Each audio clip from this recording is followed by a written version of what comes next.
Okay, today we are stirring the pot when ideas clash.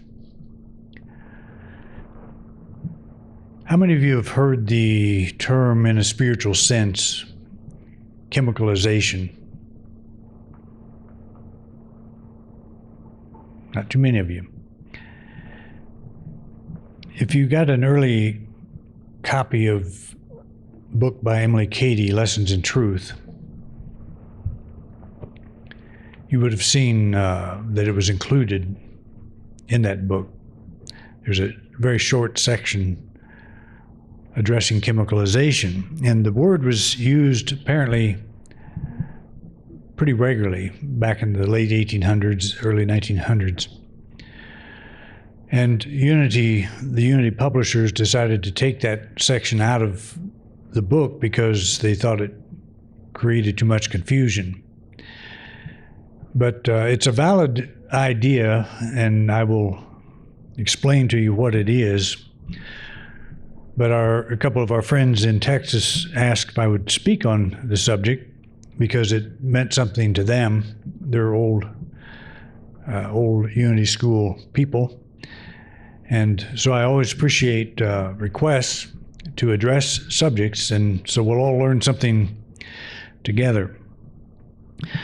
But what Emily Cady does, and she was one of the early writers of the Unity movement, she was asked by the Fillmores, Charles and Myrtle Fillmore, the co-founders of Unity, if she would write a series of lessons about the fundamentals of Unity, what Unity is all about. And she was a known writer at that time, and actually the request came from some of the readers of Unity magazine way back in the 1800s. And so she was given that assignment. She wrote a series of 12 lessons, and they were published in the book Lessons in Truth. And that was the first book that I discovered when I was 16 in a public library in St. Joseph, Missouri. And that was the beginning of my career as a minister. And I didn't know it at the time, of course. But I do remember reading about chemicalization, and it seemed like a very strange idea to me until she explained it. But she uses the illustration of mixing vinegar and baking soda. Have any of you ever done that? I did it just to see what it does, and it fizzes basically. And if you're a science teacher, as I found one on YouTube that was doing that, you would put vinegar in a jar and then take a balloon full of soda and put it on and tip it up, and the soda would fall and blow the balloon up. So you can spend a lot of time doing stuff like that if you want. You got to be careful though, because the byproduct that it creates is carbon dioxide, and the green police will probably show up and do something about you. But you mix vinegar and baking soda, and you'll witness a bubbling agitation that results in a new compound, and that is carbon dioxide. And that's what she is saying, how she's using the example. You mix two things that look like they're not related at all, and then it creates a third compound. And it's a good illustration, probably very good in the day. But what she's talking about is ideas, new ideas clashing with old ideas.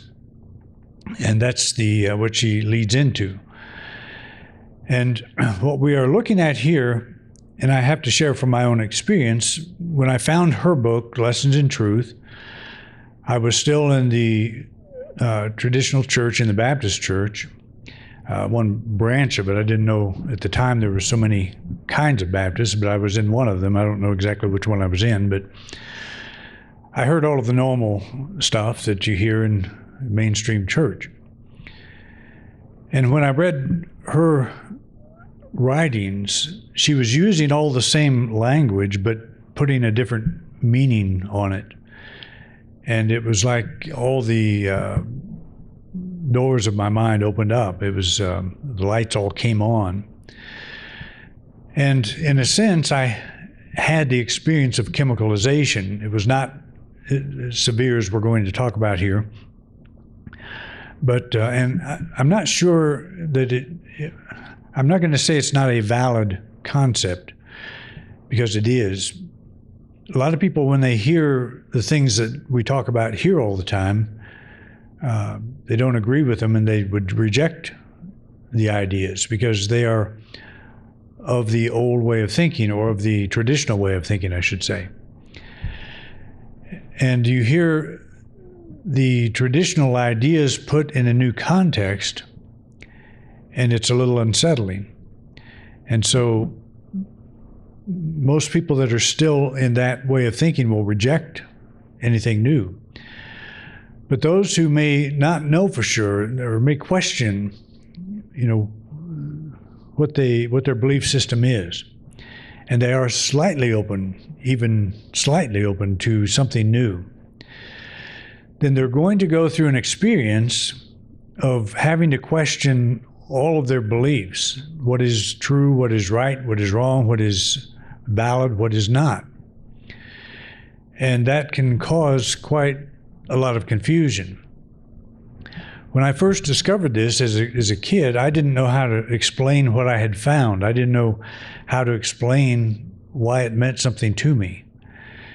And I think that's kind of an effect of chemicalization, what they would call chemicalization. I wouldn't call it that myself, but it's a confusing time.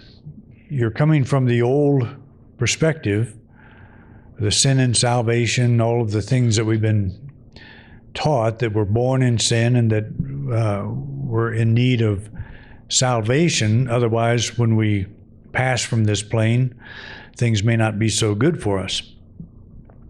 But if we are saved, then things will be good. But I was hearing something completely different, that this Christ Spirit was in me. It wasn't necessarily a man that walked the earth 2,000 years ago, although that is the case. But that man taught that what I'm looking for is within me. It's a dimension. It's a spiritual dimension. I would call it the soul. And that's what we're looking for. The kingdom of God is within you. And that doesn't make any sense to someone who believes the kingdom of God is coming someday in the future. So I was of that belief. I thought that the kingdom of God was coming someday in the future, and had never heard this radical new idea. I had heard it, but it didn't sink in. That maybe that which I'm looking for is that which is doing the looking, as Meister Eckhart said. And so you go through a change. You go through a change of thought. Probably, every one of you have done that. You've come out of something. Most people in a movement like this have come out of something, usually a traditional way of thinking. And so these ideas are unusual, and we've got to figure out what to do with the old and the new, how to process it. So she wrote, "This is a good illustration of what takes place in the minds and bodies of people. Suppose a man has lived in wrong thought and molded his body and life conditions by wrong thought for years, until, as you might say, he has become solidified in that wrong belief. You introduce the truth to him by strong denials and affirmations, as has been taught." She's referring to some of the earlier chapters of her book. "The very newness of it, and because it is truth, creates in the first few days new hope, new joy, and health." So we all understand what that is. We maybe are going through some situation in our life. Maybe we come and talk to the minister about it. He or she would give us a book to read, or give us some denials and affirmations to say, give us a prayer to recite. And we apply that to our situation, and it feels very good. We feel like we've done something. We feel like we're working toward a greater good, and we're using spiritual principles to do that. And that holds for a couple of days, maybe. But then something changes. And what changes? She says, after a little time, a sort of mental ferment or agitation takes place. One is apt to feel very nervous and seared way down in the depths of himself. If he has ever been sick, he will begin to feel the old diseases. If he has been morally bad, the old desires and habits take possession of him with new force. If he has been holding denials and affirmations about business affairs until they looked hopeful, all at once they collapse and seem darker and more hopeless than ever. All the new beliefs that lifted him into a new world for a few days seem failures, and he seems on the very verge of breaking up generally. So, have we ever prayed for something and it looked like it was working and then it took the opposite turn? That's the scenario she's laying out here. And, I don't know about all these individual things that she gives. I've never had the experience of had disease that felt like it was coming back, or failure in a business or anything like that. But I understand what she's talking about, where you feel very high and optimistic at one point with your spiritual ideas, and then go along for a while, and pretty soon it all seems like it's falling apart. I guess we could relate to that in this whole closing on our property here.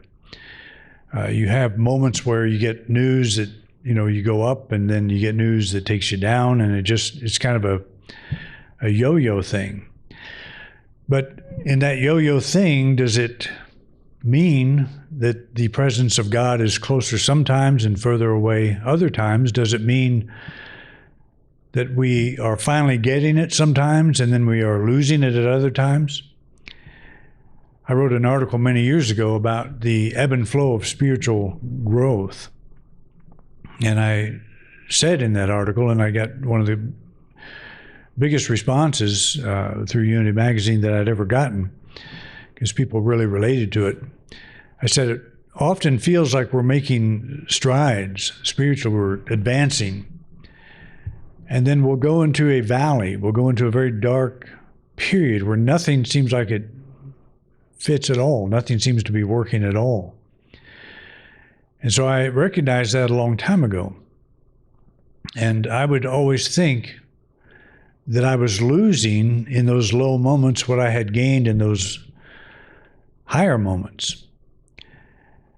And it's sort of like traveling across the country, not so much here, well, I guess it is, but you go through a valley and then you go up over a ridge and you can see very far, and then you keep walking and you go back down into another valley and can't see so far. Or it's like a day where, like today, the sun is shining. Tomorrow, a set of clouds could float in and block the sun. It's nothing that we have done. It's the way it works. But when the clouds come over, or when we're in one of those valley moments, we feel like we're losing something, that it's something we've done. And so we may have all the old reactions. What's the use? And it doesn't feel like we're making headway, and it just feels like it's an uphill battle. And that's, to me, a form of chemicalization. What they call chemicalization. It's and that's, kind of an intimidating term, so that's one of the reasons they stopped using it, I think.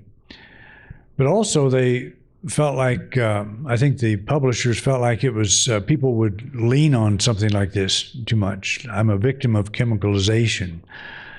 I'm a victim of this process, and so I can blame, my seeming failures on something outside of myself. And that's not what it's about at all. And the point of the article that I wrote about the ebb and flow of spiritual growth was to know that there's going to be days where the clouds come in, and there's going to be days when the sun shines. We're kind of spoiled here in Colorado because we get an average, they say, of 300 days a year of sunshine, which we all love. And when we get a couple of days in a row of clouds, we all start whining about it. Like, what did we do to deserve this? Well, we didn't do anything. We actually want those clouds. We want the moisture. We only get 6 inches a year, or no, 9 inches a year, I guess, annually of precipitation. In Missouri, where I came from, you get that in 30 minutes. It's like, so it's like we're not doing anything wrong because of that. We live in a desert. We live in that environment.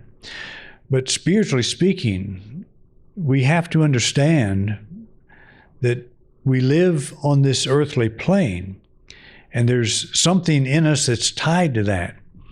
And the clouds come in sometimes, and it doesn't seem to matter how positive we try to remain, we can't hold that state of mind, so we feel like we're losing something.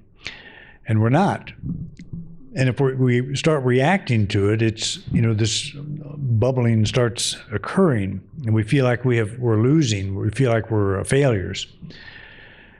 So we got to remember, and that's why I have come to the conclusion that the soul is already complete. We're already finished. So it's not about winning or losing. It's about there's days when the clouds will set in and we can't see as clearly. And there's days when the sun shines and we can. It's not anything we're doing. It's like we're in this body, we're on this earth, and so we have earthly experiences. And part of that is feeling like we're separate from God. I don't like it. You don't like it. Nobody likes it. But it's better to embrace that as a fact. That is how we work. You're not always going to maintain a high level of consciousness. You're going to have ebbs and flows. You're going to have ups and downs. You're going to have times when your life feels like it's falling apart. And you're going to have other times when it feels like it's falling together. And it's going to happen no matter what. There's a lot of discussion about climate change and all of the stuff that goes around that. The climate has been changing forever.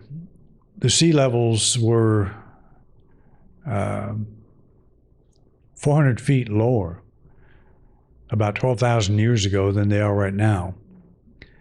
And that's a pretty amazing thing. When you see a map, they do computer-generated maps of what the land would look like. It's incredible how much land we have lost in the last 12,000 years. And the sea levels rose because the ice sheets in North America and Europe melted.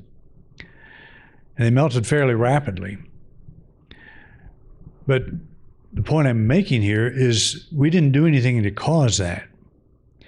The claim today is that we are doing something to cause that, and that's the big debate. There's a group of scientists that believe that carbon dioxide is the problem, and there's a group that believe it's the sun that does it, that plays a bigger role.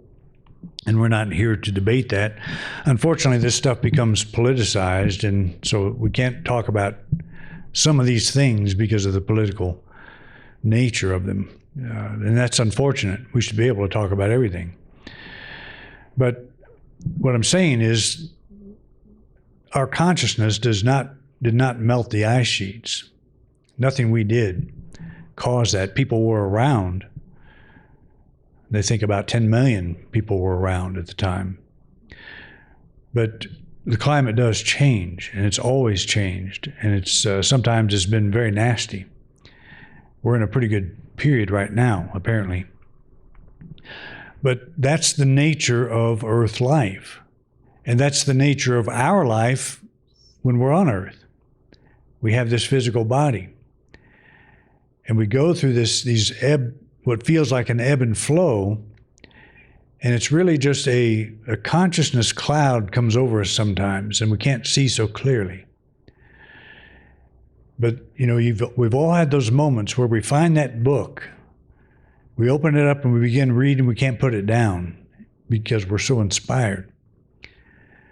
But then a couple of days pass, we might get up every morning, we start reading that book and feel like it has the answers that we're seeking, but pretty soon it doesn't feel so positive.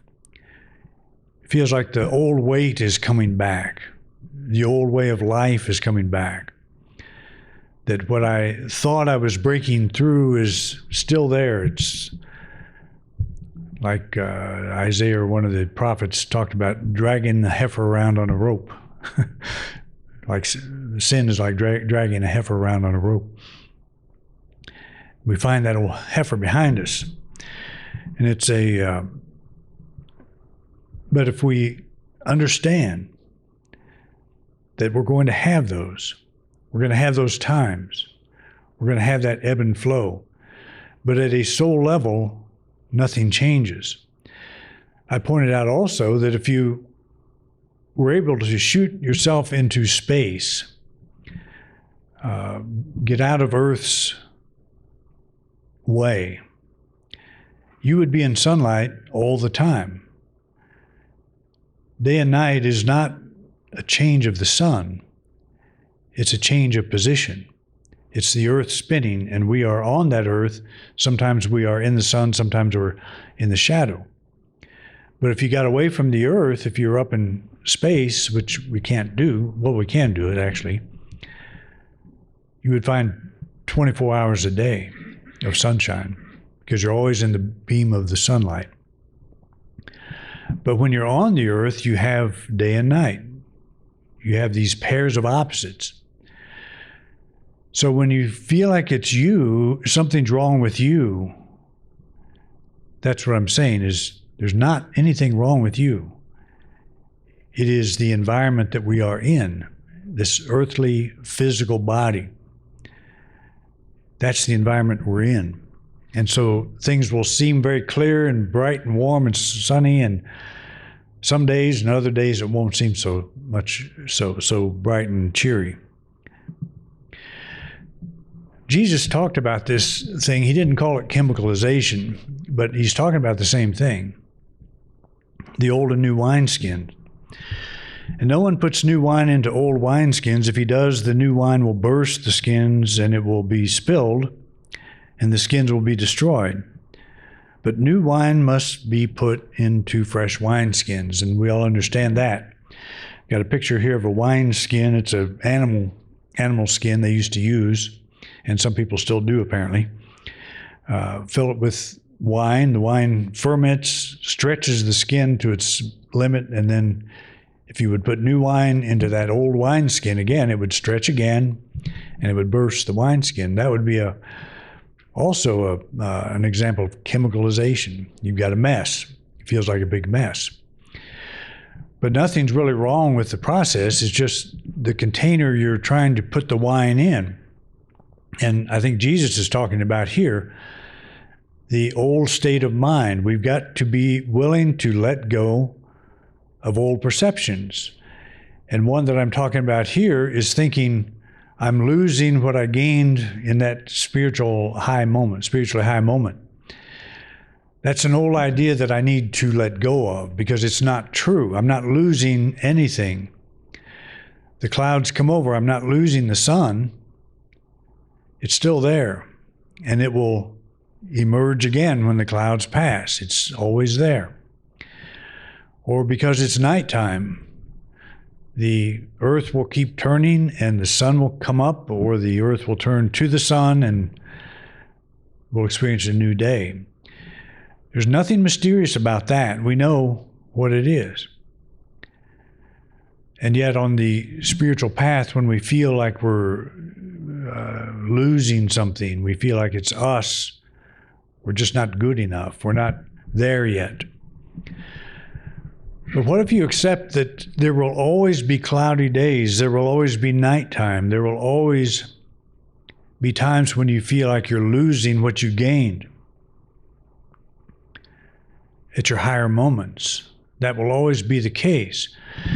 Then when you are in those moments, you'll say, okay, this is okay. This is the way it works. As long as I'm in this body, as long as I'm on this planet, I will have days and nights. I will have clouds and I will have sunshine. That's the way it works. Is the nighttime negative? Are the clouds negative? They're not really. Yes, we can have storms, and sometimes we consider storms negative. Sometimes they're damaging. But there were storms before humankind showed up. One of the biggest storms in the solar system is on Jupiter. There's no people up there as far as I know, as far as any of us know. But it's a storm. It's not being caused by human consciousness. It's always been there. That big red spot, I've actually been able to see that through my telescope. And it's like a 300-mile-an-hour hurricane, permanent, going on all the time. So we're not causing that. It's just the way it works on that planet, in that place. So it's important for us to embrace that idea that if you're praying for something and everything seems to fall apart, to say it's not really falling apart, it's falling together in a better way. If you react to it in a way that it takes you down to a lower level, and most of us will do that, and we'll have to go through that spiritual temper tantrum that we go through, or that sadness, or that feeling that we're just not there yet. We'll go through that, but we'll go through it a lot faster if we understand that's just part of the game. That's part of the thing that we're doing here. Because I believe that when we step out of this body, we stop going through those kinds of things. That the reason we go through them is because we have this material vehicle. And it is working the same way the planet works, same way that everything else works in the material plane. There's days and nights, ups and downs, good times, bad times. If we could drop down into the spiritual center, into our soul, at our worst moments, we would open the window and we would see the sunlight. It's very difficult to do that because it feels like it's not possible. But it's not the soul or spirit that changes when our thinking changes. It's us. And we have labeled some kinds of experiences bad and some good. We only want the good ones. We only want the good. We only want to feel good. We want the sunshine. But the clouds are good too. And if we see them properly, and one way to see them is as I get my camera out, clouds are fun to photograph. And you begin to see them in a very different way. And we have some beautiful clouds here. Those big billowy things, they're fun to photograph. And you can see all kinds of things in them, when you start looking. So a cloud is not a bad thing. Those down moments that we feel are not really down moments. They're not down moments to the soul, just to the perception. And it is our reaction to them that causes the turmoil. She says when something like this goes on, what has happened? There's been a clash between the old condition, which was based on falsehood, fear, and wrong ways of thinking, and the new thought of or truth entering you. Do not be frightened. Something higher and better always results. And I think that's the takeaway that we want here, is that if you're in a down moment, if you're going through a struggle, just ride that. Just be with that. And she gives an idea here. Should you find yourself in this state of internal aggravation, you need only affirm there's nothing to fear. Absolutely nothing to fear. Perfect love reigns and all is good. Peace be still, and so on. And very soon the brighter conditions will appear and you'll find yourself on a much higher plane than you have ever been before. And that is, I believe, absolutely true. That let yourself go through these things. Don't beat yourself up when you're in a valley, when you're having a cloudy day. Just know that even though you were using your affirmations, you're praying about something that seems to be going south, seems to be going the wrong way. Just know that a greater good is, in spite of that appearance, is unfolding. It's not that difficult to do. Just sit down, close your eyes, and see that truth. See that greater good unfolding. All right? So you understand what chemicalization is now, right? Go home and mix some soda and vinegar and as a reminder if you want to do that. But don't let the green police catch you. Thank you for watching this week's program. If you enjoyed this video, please share it with others. We want to reach as many people as we can, and we appreciate your help. If you'd like to help support this ministry, just click the donate card at the top right-hand corner of your screen. Your financial support means a lot to us. We have many subjects in our video lineup, so feel free to take a look. If there's a topic you don't see and would like me to address, just put it in the comment section. I'd love to know what's on your mind. To subscribe to this channel, simply click our logo. Thanks again for your interest in Independent Unity, and have a wonderful week.